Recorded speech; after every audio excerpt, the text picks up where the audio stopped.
Le rôle de la Chambre de commerce, c'est aujourd'hui de couvrir 3 intercommunalités. Donc c'est l'essentiel du Beaujolais. Le Beaujolais a été créé avant l'an 1000. C'est donc une histoire, un patrimoine, une géologie, une géographie avant tout. Et le Beaujolais a ensuite été développé. Donc c'est aussi une économie, c'est aussi une culture, c'est aussi des gens, des hommes et des femmes qui vivent en Beaujolais, des jeunes et des vieux. Et tout cela, ça crée une unité, quelque chose de très riche et de très varié en même temps. Et il me semble que la CCI est un acteur, un porteur de cette unité et de pouvoir développer une identité encore plus forte pour que chacun puisse s'y retrouver.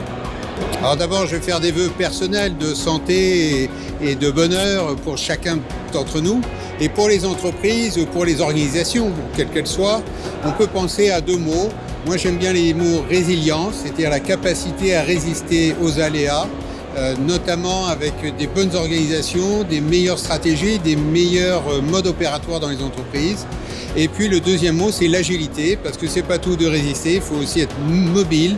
Et avec l'agilité, on peut espérer aller chercher les opportunités qui immanquablement se présentent pendant les périodes de crise aussi.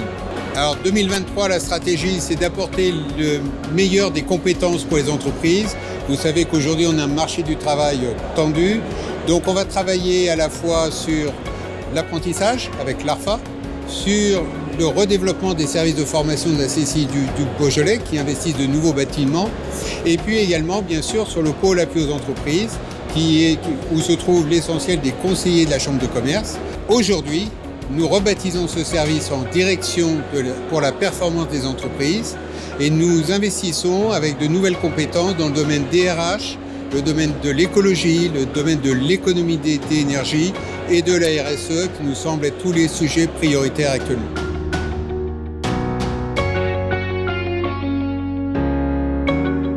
Les liens entre le monde de la géopolitique, la grande géopolitique, celle des États, et l'entreprise elle-même, l'économie de manière générale, ces liens sont gigantesques, à tel point qu'on peut parler, me semble-t-il, de passerelle conceptuelle. D'ailleurs, le grand stratège prussien Clausewitz, du début du 19e, le disait bien.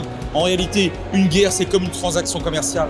On ne doit l'enclencher qu'à la condition sine qua non d'être sûr d'avoir réuni les conditions qui permettent de l'emporter en réalité. Donc je pense que ces liens sont extrêmement importants, surtout dans un monde aussi incertain, et en particulier depuis la crise ukrainienne. Je crois que depuis un peu moins d'1 an, on assiste à la résurgence de leçons très importantes. Alors il y en a 2 qui me paraissent tout à fait essentielles. La première leçon, c'est de ne jamais mésestimer les autres, les adversaires, mais pas non plus les concurrents, pas non plus les partenaires. Personne, aucun des acteurs dans un écosystème quel qu'il soit, ne doit être soit mésestimé, soit surestimé, soit sous-estimé. Ça, c'est une leçon fondamentale et on le voit bien avec l'Ukraine aujourd'hui. Ensuite, il faut être malheureusement certain que la guerre n'est pas définitivement évacuable en quelque sorte, pardonnez-moi l'expression, d'un revers de main. Vous aurez toujours des chefs d'État ou de gouvernement pour lesquels la variable principale de prise de décision sera de nature idéologique, beaucoup plus que pragmatique et donc économique. Donc elle sera plus politique et idéologique que véritablement économique. Après, je vous dirais qu'il ne faut pas mésestimer la définition de la puissance. La puissance, très concrètement, c'est faire faire, donc déléguer si vous préférez, c'est empêcher de faire, notamment empêcher de nuire, et c'est refuser de faire. C'est la définition sûre, en quelque sorte. Et si vous voulez, je pense que là encore, la crise ukrainienne, à certains égards, la situation dans l'Indo-Pacifique aussi, nous donne à réfléchir à ça, et c'est vrai pour les chefs d'entreprise.